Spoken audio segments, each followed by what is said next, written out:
Fala pra mim o que você faria se dormisse nos braços do amor da sua vida, mas se acordasse no dia seguinte em cima de uma sepultura, lá no cemitério da sua cidade. Mas antes de acompanhar mais essa excelente história da Bisa Paula, eu vou deixar aqui para vocês o link do nosso outro canal. Lá a gente conta casos criminais e muitas investigações. Vocês também vão adorar. Corre lá e se inscreve agora mesmo, beleza? Bora então pro caos de hoje?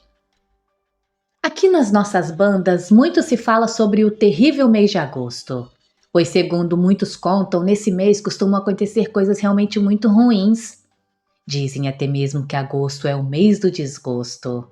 Não sei se essas crendices existem no restante do país, mas a verdade é que a nossa região é mesmo cheia de misticismo. Minha bisa contava muitas histórias estranhas que aconteceram nesse mês, inclusive algumas desgraças da própria família dela, acontecidas nesse mês de agosto. Bem, depois de trazer esses esclarecimentos, vamos a mais uma das histórias que teria acontecido nesse mês.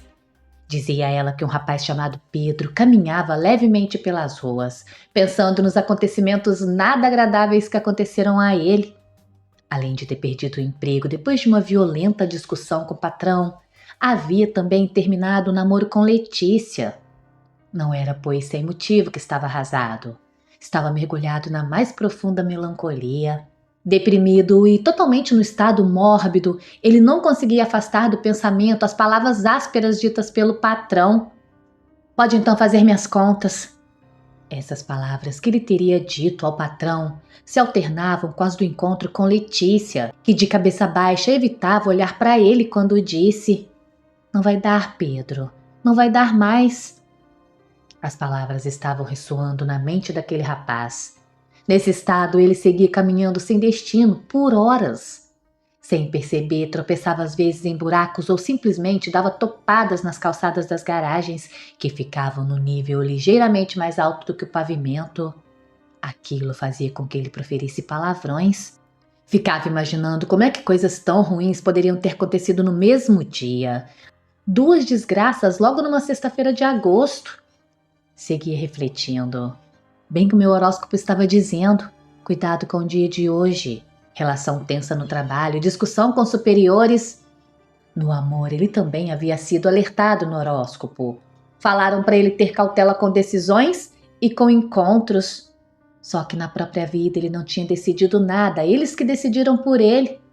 Foi logo recebendo 2 despachos na vida, um do patrão e outro da namorada. Pedro seguia pelas ruas pensando em Letícia, com quem já tinha até data marcada para iniciar o noivado. Como ela poderia dispensá-lo assim? Estava inconformado, se perguntando por que aquela jovem havia feito aquilo.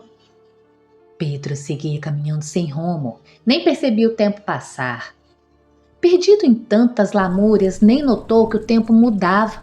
Já havia escurecido e a lua estava encoberta com nuvens escuras, anunciando que uma forte chuva logo cairia. Um vento forte bateu no rosto do rapaz, já com alguns respingos da chuva. Pedro ainda não havia se dado conta. De repente, como se tivesse se libertado de um transe, notou que se achava bastante longe de casa. Levantou a cabeça e, quando olhou ao redor, sentiu-se muito mal. Não sabia nem em que bairro estava. Tinha consciência apenas de que a chuva caía e que tinha que sair dali o quanto antes.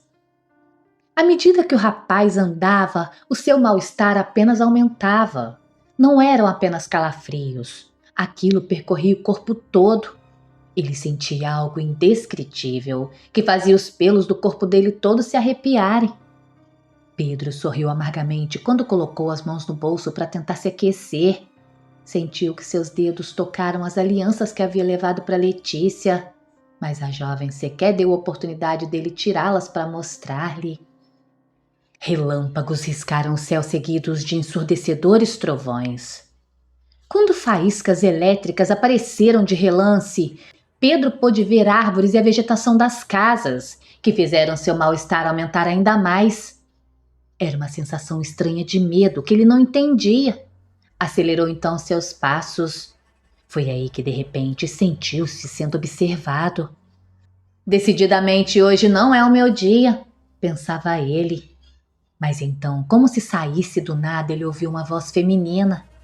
Boa noite, senhor. Pedro virou-se imediatamente para onde havia escutado aquele som, e mais uma vez ele não viu nada. Mas então, aos poucos, foi surgindo a imagem de uma jovem. Boa noite, disse ele, gaguejando, tomado de susto. Você está assustado? Me parece um tanto quanto triste. Ela teria perguntado para ele. Ela era uma jovem estranha, mas tinha uma voz suave. Não, não é medo. Apenas olhei para lá e não tinha ninguém, e agora você tá aí? Eu tô apenas surpreso, disse ele, um tanto quanto sem graça. Mas eu já estava observando você há algum tempo. Você não me viu porque eu estava escondida atrás daquela árvore, disse a moça, mostrando uma árvore que estava próximo dos dois. Raios seguidos de trovões continuavam, e a chuva então começou a engrossar. Pedro não estava interessado naquela conversa, mas a moça o envolvia de tal maneira que ele não sabia como se desvencilhar. Ela então o convidou para que ele fosse até a casa dela, para esperar que a chuva passasse, pois, segundo a jovem, morava ali bem pertinho. Ele pensou um pouco antes de responder. Verificou que sequer sabia onde estava. Por isso resolveu aceitar aquele convite para esperar a chuva passar, já que não tinha nem para onde ir naquele momento. Caminharam os dois juntos então lado a lado na rua. Suas mãos se roçaram e já foi suficiente para que Pedro segurasse a mão da jovem com a anuência da moça. De conversa em conversa, os pensamentos de Pedro foram se desviando do patrão e da ex-namorada. Começou então a observar a moça. Ela era morena clara, cabelos negros, olhos castanhos, uma suave beleza. Demonstrava ter forte personalidade. A voz era uma das coisas que mais lhe agradava. Era uma moça fina e educada e parecia a imagem da pureza. Quando finalmente chegaram a casa, a chuva ficou ainda mais violenta. Característica das regiões equatoriais, ela desabava sobre a cidade, trazendo ainda mais raios e trovões. E quanto a seus pais? Perguntou ele, preocupado.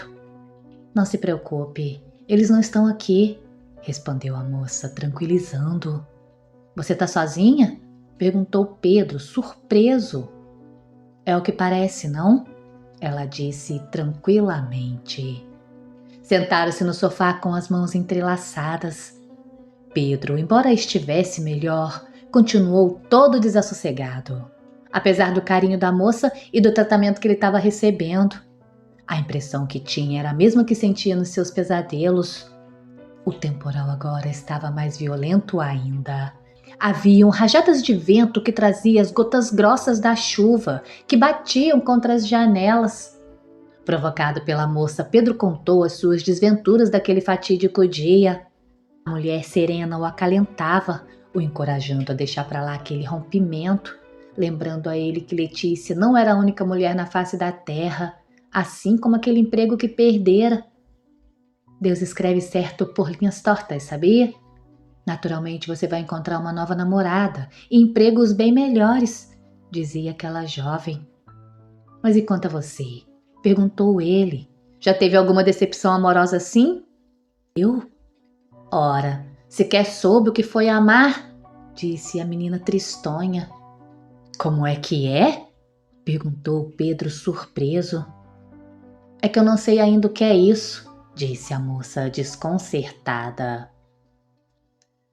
O tempo verbal empregado por aquela moça, que a essa altura Pedro já sabia se chamar Maria de Oliveira, fez com que o mal-estar dele aumentasse. Sentia agora como se ela fosse um imã desses empregados em brinquedos de criança, que ora o atraem, ora o repelem. Ao mesmo tempo que sentia-se atraído por ela, pensava que devia imediatamente afastar-se dali, embora não tivesse nada aparentemente para isso. Afinal, Maria era uma moça tão meiga, mas seus pensamentos estavam confusos. Como a chuva não cessava, Pedro acabou aceitando o convite de dormir por ali.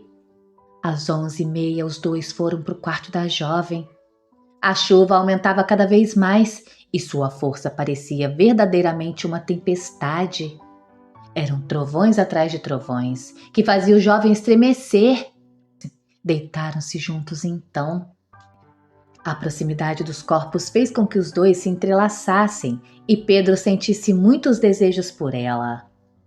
Ao final daquele momento de intimidade, a moça comentou: "Agora eu posso finalmente dizer que a amei." "Como é que é? Você era virgem?" perguntou Pedro surpreso. "Sim, você disse muito bem. Eu era. Agora eu já não sou mais", disse a mulher com um ar de sorriso. Maria parecia ser agora a pessoa mais feliz do mundo. Pedro ficou atônito. Os acontecimentos daquela sexta-feira culminaram de uma maneira inesperada. Lembrou-se das alianças que tinha no bolso e as tirou. "Veja, eu quero que aceite isso como nosso noivado. Casaremos assim que eu conseguir um novo emprego", ele disse apressadamente. Afinal de contas, era um cavalheiro e não poderia deixar de pôr compromisso após o que acabava de ouvir daquela moça e de tudo que haviam cometido. Maria deu um sorriso e colocou a aliança no anelar direito. Tirou dali um pequeno anel que era dela mesma. "Tome, isso aqui eu quero que você guarde como uma lembrança minha." O rapaz colocou o anel no dedo mínimo. Maria então teria lhe dado um beijo. "Você me fez muito feliz hoje, Pedro. Espero que eu também tenha feito. Não gostaria nem de imaginar te fazer algum mal a você." O jovem sequer pensava nisso. Mesmo estranhando aquelas palavras dela, ele respondeu ao beijo. Em seguida, fizeram planos e dormiram abraçados. Pedro, intrigado, guardou a última frase de Maria. "Jamais me esquecerei de você, Pedro." Do lado de fora, o vento frio continuava a soprar violentamente. Aquilo fazia o aguaceiro varrer os telhados e paredes das casas. No ar, relâmpagos e trovões tornavam aquela noite ainda mais sinistra. Mais tarde, enquanto ainda dormia, Pedro remexeu-se na cama. Estava estranhando o colchão, que parecia naquele momento duro e gelado. Sem abrir os olhos, tateou procurando por Maria, mas encontrou apenas o vácuo. Muito sonolento, abriu os olhos e viu à sua frente um enorme descampado, todo coberto por cruzes. "Deus do céu, estou no cemitério!" perguntou o jovem atônito. "Só pode ser um pesadelo", pensava ele, esfregando os olhos. Olhou então novamente. Nesse instante reconheceu o cemitério de Santa Isabel. Horrorizado e cheio de pavor, finalmente viu onde estava. Para seu pavor, viu que era em cima de uma sepultura. Olhou imediatamente para a cruz que estava ali. Tinha um retrato esbranquiçado, porém perfeitamente reconhecível. A jovem morena clara era Maria de Souza Oliveira, cabelos negros e olhos castanhos, mas havia nascido em 3 de fevereiro de 1902, falecida em 13 de agosto de 1918. Sem conseguir pensar muito, viu que na parte de baixo da cruz estava a aliança que ele havia lhe dado como sendo de noivado. No dedo mínimo dele estava ainda o anel dela. Às 6 da manhã daquele sábado, todos que estavam ali nas cercanias puderam ouvir um grito desesperado. Era o jovem Pedro, que gritava assustado, correndo para deixar de uma vez aquele cemitério. Gostaram do nosso caos de hoje? Comenta aqui. Ajuda o nosso canal se inscrevendo, comentando, hypando, deixando sua sugestão para o próximo vídeo. Um abraço para todos e até a próxima história.